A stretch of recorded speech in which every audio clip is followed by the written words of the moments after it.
Sénégalais gars yi sàcc nañ alalu réew mi et plus grave suñu premier ministre dafa taxaw wax ne gars yi sàcc nañ alal bi du discours am jugé na leen ba pare condamné leen. Un premier ministre ne doit pas communiquer. ñoo ci yeneen nee na ñu fi indi woon ay nervi dinañ ko leeral baalew ñu. Maintenant il faut Didier Badji, Fulbert Sambou et tout. Ça il faut aller avoir le courage de prendre la loi d'amnistie et la faire sauter au niveau de l'Assemblée nationale. day am njeexital nag dafay am njeexital moom day dellu ci kaso ba prisonniers yëpp dañuy delluwaat ca kaso ba président su wàccee day dellu ci kaso ba yaa ngi dégg baax li mu la dafay am njeexital. Maintenant nag quand nous sommes puisque nous sommes en politique et que je suis en face d'une foule d'inconditionnels de fans face au comédien qui est en face du public de fans li leen neex rek lay wax parce que c'est ça qu'ils veulent entendre parce que il est dans les réseaux sociaux ñi ngi dégg booy li ñuy wax du ñu baale rey bi nangam du ñu baale nangam mais attends su leen dajalee li leen neex rek il fera du populisme.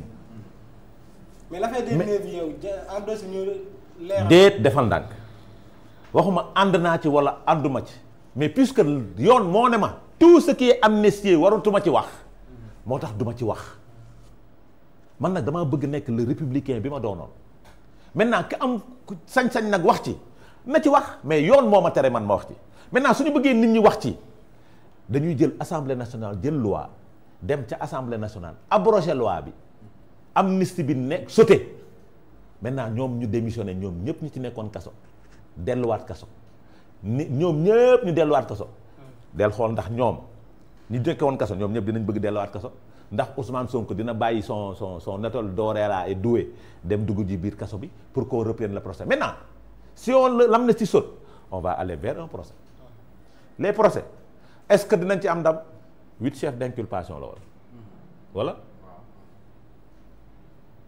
et l'état précédent amoon nañ ay documents amoon nañ ay preuves loolu la koy wan mooy y a quelqu'un qui est en train d'être jugé aux États-Unis présentement voilà Sayer Fall il est en train d'être jugé présentement les témoins sont en train de porter en fonction du résultat là-bas du procès suñ ko daanee pour terrorisme et attentat. mais ils étaient tous présumés innocents parce que kenn jugé non ma Sayer là je parle détenu politique yeeg ñoom Sonko. loolu tax dama la ne les 8 chefs d'inculpation dafa am terrorisme si Ahmed Fall tombe pour terrorisme mais attends c'est dangereux pour ces gens là su nekkee amnistie bi sotti na moo tax ma ne la wax neex na mais dafa jafe mun nga toog nag ful bi neex nga wax donte man jàpp naa ni un premier ministre am na communication yu mu warul def maintenant ça se comprend sur le plan politique Omar. il était là-bas en tant que j'ai dit ça se comprend sur le plan politique Ousmane n'a pas n'a pas des seconds comme lui parce que y a de ces déclarations yenn seconds yi ñoo ko war a tenir et c'est ça qu'il m'avait dit sax d'ailleurs soo ñëwee man dina am ñaari guerrier yow ak man quand il voulait que je vienne dans son parti parce que il n'a oui bon c'était quand c'est ça qu'il m'a dit la kañ la woon loolu boobu on était au pouvoir mooy moment bi ma démissionné noonu truc déjà par des personnes interposées quoi donc dina am ñaari guerrier yow ak man parce que il n'a pas ces personnes là moo waral ñu condamné ko par diffamation parce que y a de ces déclarations waroo ko tenir un leader warul tenir yenn déclaration yi il faut nga am benn fusible buy nekk ci gannaaw di porter yenn combat yi boo xamante ni fës na comme yow mooy problème boobu ce qui existe dans les partis politiques mooy li mu doon wax y a que le leader qui existe y a pas d'autres leaders qui sont créés su loolu amoon déclaration yii mu tenir parce que du moment où tu portes le manteau de premier ministre rek le Sénégalais comprend au premier degré tu ne pourras jamais te départir de ce manteau pour dire que je suis un chef de parti qui parle donc loolu limite la maintenant beneen information maa leen koy jaay yenn source c'est pas lui qui devait être le PM c'était Aminata Touré maa ngi la koy joxaat damay def digression damay def digression c'est elle c'est Aminata qui devait être le premier ministre c'est Aminata que Bassirou Diomaye Diakhar Faye voulait comme PM léegi Sonko a refusé. Sonko a refusé. mais man maay nekk PM. on a proposé à Aminata bon d'après les sources on a proposé à Aminata le ministère des Affaires étrangères. elle a refusé. dem toog jàpp ñàmburam. parce que pour dire la réalité c'est que Diomaye n'a jamais voulu que Sonko soit PM. Aliou Ba Diakhaté sa waa ji moom lay jox Adama moom lay jox ay exclusivité de. en réalité Bassirou Diomaye n'a jamais voulu que Sonko soit son premier ministre. C'est gênant parce que le président de la République sait que tout le monde va tirer sur lui et dans la gestion du pouvoir si on tourne tout le monde sur son premier ministre c'est un peu gênant. Peut-être il a compris qu'il était trop bavard. Et ça peut le rattraper et d'ailleurs c'est en train de le rattraper. Donc lii mooy li ma bëggoon baaxee source A rek. waaw ñoo ngi lay jaajëfal yow moom kenn du la invité di ko regretter. ban commentaire nga def ci ces révélations fracassantes d'Adama Fall. révélation yi de man gëwuma ko. voilà gëwuma ko de honnêtement parle. am nga ci droit. gëwuma ko suñu wàccee. non dama ko gëmul suñu wàccee plateau bi. non suñu wàccee plateau bi. Adama yàgg nga wax lii suñu wàccee plateau bi nga jox ma doo joxe dara hors micro. gëwuma si dara plateau bi hors micro. non et c'est des dangers c'est dangereux suñu wàccee plateau bi hors micro. je te donnerai ma source.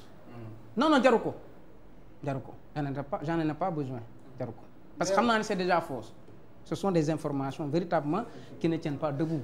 non amut loolu moom du ma si dem sax di lii mi laam ak ngoondu non il faut arrêter quand même. léegi li mu wax ci non xam nga c'est dangereux. j'ai dit c'est pas dangereux. Adama il faut me laisser la latitude. il est partisan hein. C'est dangereux de dire il est partisan hein. C'est dangereux. D'accord, je suis partisan de la vérité. Je dis la vérité. En tout cas partisan dañ koy xàmmee te du ma partisan man ba may jàng Sonko fekkee wu ko contribué wul suma jàng. xaw ma ko moi je te dis gisuma ko suñu wàccee. est-ce que yaa ngi dégg. ma ne la diw la. non taxawal rek parce que li ngay. diw moo ma wax lii. non te diw n'est pas n'importe qui. non dans le Pastef.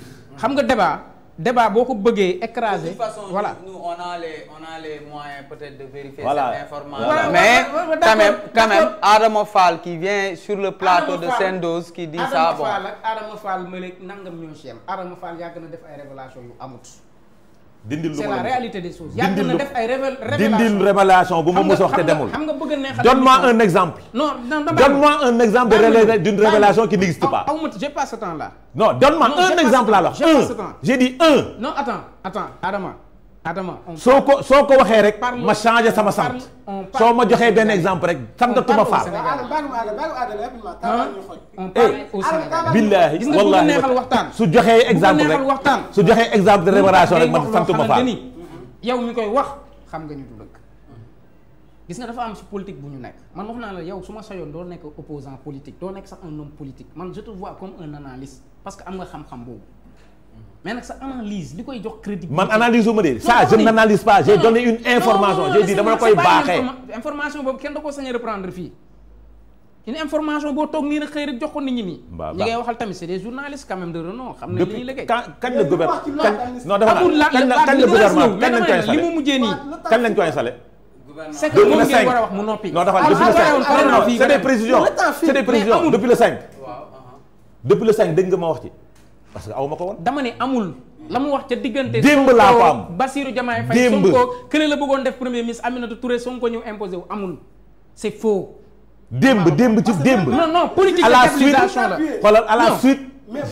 léegi nag comme reconnaître nga. c'est un homme politique. bu nekk fii mën nañ la ko nangu. pour appuyer la ci yooyu même ba ñuy wax ci profil potentiel PM. Aminata Touré néewul woon ci short liste bi au moins je sais pas. ñu ngi doon évoqué bon je veux dire maanaam boog ci profil yi ñu doon évoqué. ci profil yi ñu doon évoqué. c'est vous évoquez. vous évoquez. la presse était dans la spéculation. j'ai dit la presse était dans la spéculation. la spéculation et la réalité. c'est deux. d'Abdoulaye Diop. j'ai dit pas Aminata Touré. non c'est parce qu'il a reçu Abdoulaye Diop. c'est parce qu'il l'a reçu moo tax nit ñi def spéculation. mais li ma lay wax nii.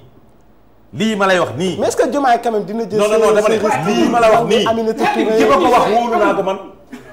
ki ma ko wax. wóolu naa ko te du ma toog di tudd turam ci plateau bi. mais suñu wàccee ma ne la diw la.